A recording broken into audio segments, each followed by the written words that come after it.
السلام عليكم ورحمة الله وبركاته. كلنتي وعنا وناكسن مركلي فيديو عصب جنالك عدنا قل السعودان وحباب فاملي أنا وأمسين سود هذا أصحابته معلوم وناكسن هبين وناكسن صباح وناكسن كل شيء وناكسن حكستو إنت وناكسن دمانتين أصحابتي وعصب سود هذا أصحابته ريلي جوكت سود كل سود هذا وما سنتهين جنالك وحباب فاملي فضل جنالك أتاكو عصب سبسكرايب صار قنبل الكفر لايك صار شير كومنتي إن شاء الله أيضا نقوم هالسنتين وحايدين وضعي قصة دا مرنا أهنا حدين مرنا أهنا يا ما لو وضع أنا بالهين بو أنا قرنتي أنت إذن ديارنا آذا ولا ياب قصة إذا بس إهد قصوين كأن تبنى إذا بس إهد مركا إن شاء الله كوسو دوادة قصة دا وينو بلاب نسا أصحابي قصة waxay ku laabanaysaa wixii qisasa gabar lagu magacaabo Elizabeth waxay ahayd gabar yar oo 18 jir ah hooyadii aabaheed ayay bisay dhaleen Elizabeth aabaheed waa engineer dhis guryaha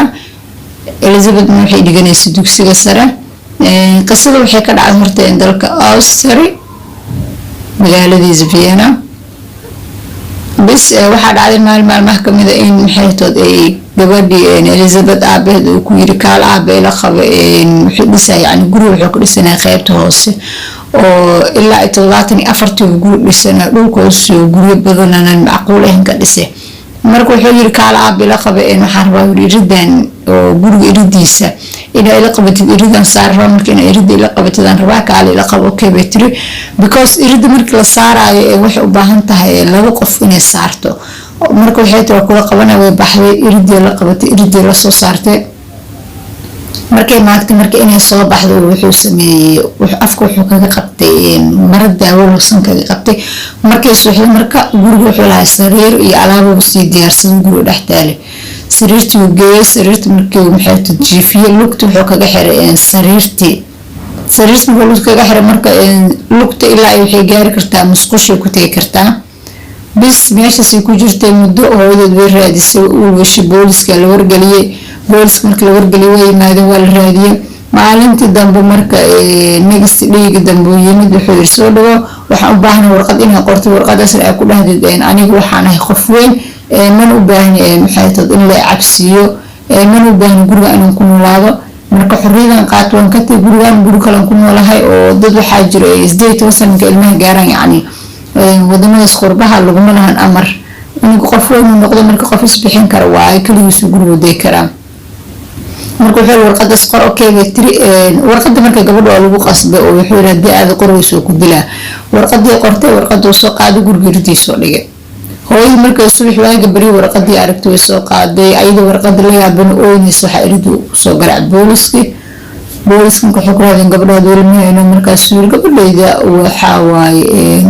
وينو دلقادن ويسي وحنا قاعد حريات ويقان gaartay marka booliso yaa la raadin hadii raadi aabi hadii raadi waxa la yaabaa in wadanka dhanba nooga cararto boolisku xireen okay meesha lagu xirkiiskii qof raadisay oo dambe Elizabeth ma jirto Elizabeth maalinka sameesh wuxuu ku weleysay yaali tacadiye fara badan oo in aabeed uu kufsanaa subhanallah yani waxyaabo fara badan oo qalad ah مش كل ميسي مركي إليزابيث أي كجرت إن كل وقت سنة وحيلش المهد أبوه الرئية المهد أبوه إليزابيث مش كل شيء مركي المهد أبوه يسرنت وحيل مرتباتهم فربضن because يعني جبرير أو أن بالمهر الصقلين أن هيسن دريال كجرت قل كان هالشيء صار نقطي سريرت بس إلى سعرناته وادرين كرتين أنا هيسن يعني أنتو كفلن because قف مركا أورك لذا حبان فيتامينز بدن وحياة فبدن مركا قبل ما بهيسة طب انتي لم بمعرفة اللي بعتها كهيسة منك إيو محاول حوسني مركا وفكري وحسيري سايشة انترنت وجوجل جري سيدا أو قبل اللوغة عليه بحث لينكو جوجل جري فوش مكي قبط أساكر عليه marka ay sheego gabadha hooyad meesha ay joogto waa guriga qaybta kore gabadha meesha oday ku afduubtan waa qaybta hoose labada gur markii loo kala socon ilaa 9 albaabooda la gudbaa 9 albaab oo dhaxaysa marka meel oo ismaqlaay ma ahan had si kasta u qeylis aan lagu maqlaayna ma ahan gabadhii ilmihii koowaad saasay ku dhashay. ilmihii koowaad markay dhashay ilmihii koowaad dhowr bilood u jira haddana uurkii labaad ay qaada way dhashay. saddexaad afraad gabadhi wax raadinayna ilaa iyo 7 cunug ay ku dhex dhashay qolkii. maalin maalmaha ka mid marka waxaa dhacday in gabadheedi weyneed oo markaas noqotay yani 19 jir noqotay ay xanuunsatay. gabadhi markay xanuunsatay aad u xanuunsatay. ilmo dhashay oo aanan weligood aanan arkin yani leer iyo iftiin iyo wax aanan arkin waa dareemi kartiin. way barida aabaheed way tuugtay waxay ku tiri ma ku sheegayo gabadheeda dhimarta iyo badbaadi ma ku sheegayo wax yani dhibkooma geysanay biliis iyo badbaadi. wuxuu ku yiri okay gabadhii wada isbitaal buu geeyay. isbitaalka markuu geeyay marka isbitaalka iridiisa ku tuuray. isbitaalka iridiisa ku tuuray. gabadh markii laba tilaabo qaada way dhacday isbitaalka ay ku dhex dhacday. waa la soo kala orday dhaqaatiirtii way cabsadeen because qof bini'aadan aan ahayn because 19 jir nafaqa darro u dhacay. 19 jir muuqaalkeed u ekaaday 90 jir waay. waxay waceen isla markii dhaqaatiirtu waxay nuuceen booliska yimid arrinta waxay noqotay arrin macquul ah. gabadhi waa la qaabilay isla markii dhaqaatiirtu waxay qaateen go'aan in warbaahinta la hadlaan ee leeyihiin please gabadhan waxaan u baahnaa waalidkeed haddii aan maqlaysin noo imaada wax dhib lagama geysanayo please. muddo markii ka hadlayay ilaa 5 casho oo maxay TV-da dalka Australia laga soo deynayo. waxaa dhacday in maalmaha ka mid marka uu aragtay yani TV yariis u keeno oo ka fiirsatay yani filmaanta iyo waxaas iyo maadaama ilmuhu guriga ay bateen oo 7 cunug ay noqdeen TV yar u keeno marka waxyaabo filmaanta ka fiirsan marka asigoo maqan ay geysatay qaybta oo wararka markay geysatay waxay aragtay gabadheedii oo lahayaa dhala gabadhan biliisa noola imaado. asiga markuu way toogtay waxay ku tiri ma ku sheegayo biliis waa ku bariyaa gabadheedii iigay. wuu ka diiday ilaa dhowr casho sheegtay dhowr casho inay tuugaysay. maalintii dambe uu ka ogolaaday wuxuu kuri ku geynayaa wuu wada marka wuu u geeyay gabadheedii la kula siiyay. markay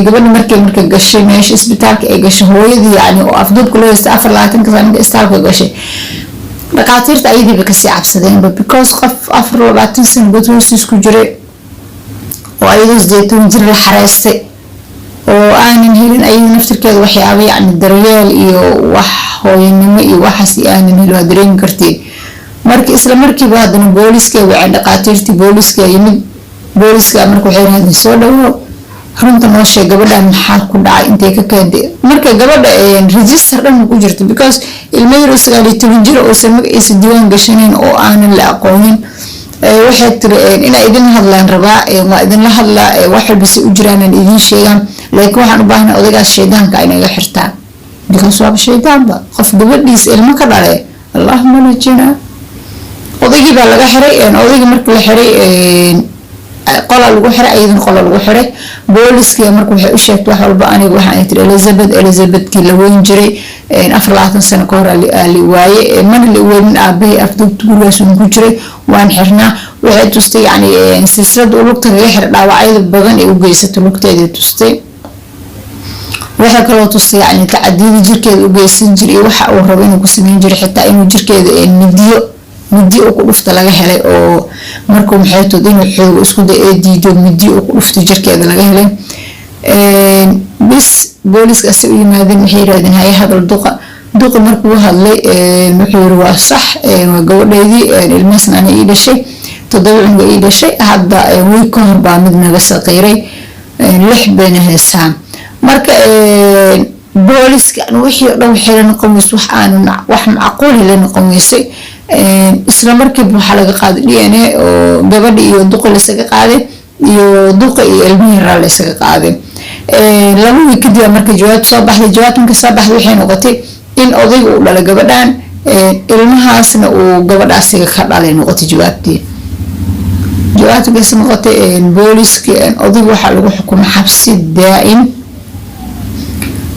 gabadhii Elizabeth ahaydna runtii ilmihii because waa qof maskaxi ahaan u xanuunsatay qof intaas 24 sano ku jirta dhibaato iyo kadeed ku jirta waa qof waxay noqotay yani dhibaato adduun aragtay. marka Elizabeth ilmi waxa kala wareegay oo dawladda ay ku wareejisay meelaha oo waxa jira meel ilmaha lagu xanaaneeyo meelaha ilmaha lagu xanaaneeyo ilmi Elizabeth Elizabeth dhashay lagu wareejiye Elizabeth waxaa la geeyay dhakhtar oo maskaxda because depression ay qaaday ayadii dhanba waxaa ku dhacayba si kale noqotay maskaxdii ka xanuunsatay qof 40 sano maskaxda laga garaacay oo la gumaysanay oo la marka Elizabeth saasay maxay tadalmay dowladda wareegtay ayada hospital loo dhigay because maskax ahaan u xanuunsatay odaygii shaydaanka ah kaas waa shaydaane odaygii shaydaankan waxaa lagu xukumay 4 odaygii shaydaankan waxaa lagu xukumay 124 sano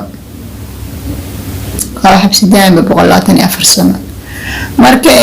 runtii sheekada Elizabeth meesha ku dhamaatay anigu waxay yani sheeko aan qaadan waaye dhowr mar aan ku laabtay aan qaadan waaye waxay ila noqotay yani waxaan macquul ahayn shaydaankan Semberi dadkan iska soo dhiga shaydaankan waa shaydaan marna asoo dadku ku imaada marka waxaan dhigi karaa ninkan waa shaydaankii dadka ahayba because waxyaabaha ku dhaqmay qof damir leh wuxuu qaadanaya ma ahan marka dhammaantiin aad u mahadsantihiin taas marka waxay ku cadeynaysaa hooyo markii aad tahay waxaa la rabaa ninkaaga marka uu wax sameynayo inay ogtahay wax uu sameynayo because hadda hooyadaas oo Elizabeth dhashay waxay ninkeeda ku ogaanaysaa waxay tahay qalaas waa engineer guri dhisaa faraha ka qaaday uu bilin qolkiisa aan 24 sano gabadheeda lagu haystay laakiin